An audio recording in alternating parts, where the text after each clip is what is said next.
열린문 성도 여러분 안녕하세요. 리딩 지저스 월요 팟캐스트 묵상과 기도에 함께 하시는 모든 분들을 환영합니다.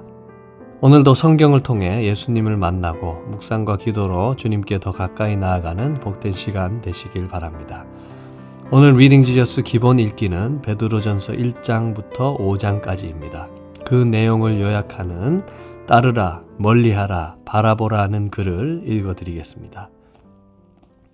베드로전서는 사도 베드로가 본도, 갈라디아, 갑바도기아, 아시아와 비두니아 등지에 보낸 편지입니다. 베드로는 편지 시작부터 그리스도께서 부활하셔서 우리에게 산 소망이 되셨음을 찬양합니다. 이어서 구원을 받은 이들이 거룩하게 살아야 함을 말하며 그리스도로 말미암은 복음을 다양한 돌에 비유하여 설명합니다. 베드로는 그리스도인의 삶에 대하여 상세한 교훈을 남깁니다. 그리스도인은 육체의 정욕을 제어해야 한다고 지적하고 사환들과 아내들에게 당부의 말을 남깁니다. 베드로는 서신 전체를 통하여 그리스도와 그리스도의 고난을 강조하고 정욕을 멀리할 것을 지속적으로 강조합니다. 마지막으로 그리스도인이 받을 고난을 두려워하지 말라고 격려하며 영광 가운데 다시 오실 예수님을 바라볼 것을 당부하면서 서신을 마무리합니다. 네, 오늘 핵심 읽기 본문은 베드로전서 2장 말씀입니다. 그러므로 모든 악독과 모든 기만과 외식과 시기와 모든 비방하는 말을 버리고 갓난아기들 같이 순전하고 신령한 젖을 사모하라. 이는 그로 말미암아 너희로 구원에 이르도록 자라게 하려 함이라. 너희가 주의 인자하심을 맛보았으면 그리하라. 사람에게는 버린 바가 되었으나 하나님께는 택하심을 입은 보배로운 산돌이신 예수께 나아가 너희도 산돌같이 신령한 집으로 세워지고 예수 그리스도로 말미암아 하나님이 기쁘게 받으실 신령한 제사를 드릴 거룩한 제사장이 될지니라. 성경에 기록되었으되 보라 내가 택한 보배로운 모퉁이 돌을 시온에 두노니 그를 믿는 자는 부끄러움을 당하지 아니하리라 하였으니 그러므로 믿는 너희에게는 보배이나 믿지 아니하는 자에게는 건축자들이 버린 그 돌이 모퉁이의 머릿돌이 되고 또한 부딪히는 돌과 걸려 넘어지게 하는 바위가 되었다 하였느니라. 그들이 말씀을 순종하지 아니함으로 넘어지나니 이는 그들을 이렇게 정하신 것이라. 그러나 너희는 택하신 족속이요 왕같은 제사장들이요 거룩한 나라요 그의 소유가 된 백성이니 이는 너희를 어두운 데서 불러내어 그의 기이한 빛에 들어가게 하신 이의 아름다운 덕을 선포하게 하려 하심이라. 너희가 전에는 백성이 아니더니 이제는 하나님의 백성이요 전에는 긍휼을 얻지 못하였더니 이제는 긍휼을 얻은 자니라. 사랑하는 자들아 거류민과 나그네 같은 너희를 권하노니 영혼을 거슬러 싸우는 육체의 정욕을 제어하라. 너희가 이방인 중에서 행실을 선하게 가져 너희를 악행한다고 비방하는 자들로 하여금 너희 선한 일을 보고 오시는 날에 하나님께 영광을 돌리게 하려 함이라. 인간의 모든 제도를 주를 위하여 순종하되 혹은 위에 있는 왕이나 혹은 그가 악행하는 자를 징벌하고 선행하는 자를 포상하기 위하여 보낸 총독에게 하라. 곧 선행으로 어리석은 사람들의 무식한 말을 막으시는 것이라. 너희는 자유가 있으나 그 자유로 악을 가리는 데 쓰지 말고 오직 하나님의 종과 같이 하라. 뭇 사람을 공경하며 형제를 사랑하며 하나님을 두려워하며 왕을 존대하라. 메시아로 인한 구원을 얻은 자들은 하나님의 통치 영역에서 새 언약 백성이 됩니다. 그 관계의 핵심은 하나님은 그들의 하나님이 되시고 그들은 그분의 백성이 된다는 것이죠. 다시 말해 그 관계 속에는 백성이라는 공동체 개념이 있는 것입니다. 더 나아가서 이 공동체의 모습은 종종 집으로 묘사되곤 합니다. 그래서 오늘 본문에는 신령한 집을 언급하고 있는 것이죠. 에스겔에서 말한 새로운 성전이 예수를 통해 실현된 것입니다. 성도는 예수님을 통해 하나님이 거하시는 곳이 되며 그분을 드러내는 통로인 제사장이 된 것입니다. 또 한편으로 신자는 여전히 이 세상과 사회의 구성원으로 남아 있습니다. 이 세상에서 신자는 과연 어떻게 살아야 될까요? 오늘 본문을 묵상하실 텐데요. 오늘은 2장 전체 중에서 1절부터 17절에 집중하도록 하겠습니다.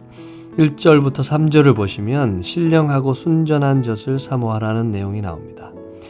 마지막까지 믿음을 지키는 길은 무엇일까요? 그것은 끝까지 성장하는 것입니다. 베드로는 그것을 젖을 사모한다고 표현하고 있습니다. 우리가 이 세상의 영향을 받아 악독과 기만과 외식의 삶을 살다가 죽지 않으려면 갓난아기들이 본능적으로 젖을 찾듯 순전하고 신령한 젖인 하나님의 말씀을 사모해야 합니다. 한번 주의 인자하심을 맛본 것만으로 이 고난 가득한 세상을 이길 수 없다는 것이죠. 4절로 10절까지는 새 언약 백성으로서의 정체성과 소명에 대해서 말씀하고 있습니다. 예수님의 성전이 된다는 것은 예수님의 운명을 수용한다는 뜻입니다. 그분이 모퉁이 돌이 되었듯이 우리도 하나님 나라, 하나님의 구원 경륜에서 없어서는 안 될 존재들이 된 것이죠. 신령한 제사를 드리는 제사장의 삶이란 무엇일까요? 그것은 어둠 가운데 우리를 불러 기이한 빛에 들어가게 하신 하나님의 아름다운 덕을 선전하는 증인으로 사는 것입니다. 우리가 받은 긍휼과 사랑을 자랑하는 것입니다. 하나님과의 관계 속에서 사는 것, 그것이 신령한 제사라고 할 수 있겠습니다. 11절로 12절까지의 말씀을 통해서는 세상 속 하나님 백성으로서의 삶에 대해서 말씀하고 있습니다. 주의 인자하심을 맛본 그리스도인들은 구원에 이를 때까지 이 세상에서 어떻게 살아야 할까요? 오늘 본문은 그들의 이중 정체를 거류민 나그네와 비교하고 있습니다. 이 땅에 충실해야 하지만 언제든 떠나야 할 존재라는 것이죠. 그들은 여기서 살되 앞으로 갈 주의 나라, 그리고 이미 온 하나님의 나라의 가치관으로 살아야 한다는 것입니다. 선한 행실을 통해 자기 영광이 아니라 그 나라의 왕이신 하나님께 영광을 돌리며 살아야 한다는 것이죠. 마지막으로 13절로 17절까지는 인간 제도의 권세자들에 대해서 말씀하고 있습니다. 하나님의 구별된 소유요 하나님 나라의 백성이지만 이 땅에 사는 동안은 이 땅의 제도와 권세를 존중해야 한다는 것입니다. 그들이 하나님께서 부여하신 역할, 즉 악을 징벌하고 선을 포상하는 일을 감당할 때는 그들에게 순종해야 한다는 것이죠. 하지만 누구를 대하든 하나님의 종인 것을 잊지 말고 하나님을 두려워하는 마음으로 해야 한다는 것입니다. 오늘 베드로전서 2장을 통해서 그리스도인은 하나님이 거하시는 하나님의 백성이기도 하면서 이 세상을 나그네로 살아가는 특수한 위치에 있다는 것을 생각해 보았습니다. 오늘 말씀대로 하나님께서 주신 하늘 백성으로서의 정체성을 굳게 붙잡고 하늘의 신령한 젖을 사모하며 하나님의 아름다운 덕을 많은 사람들에게 선포하는 귀한 삶이 되기를 기도합니다. 이제 공동체를 위한 기도 제목을 가지고 한 마음으로 기도하기를 원하는데요. 첫 번째로는 성도의 가정 생활을 위해서 기도하시겠습니다.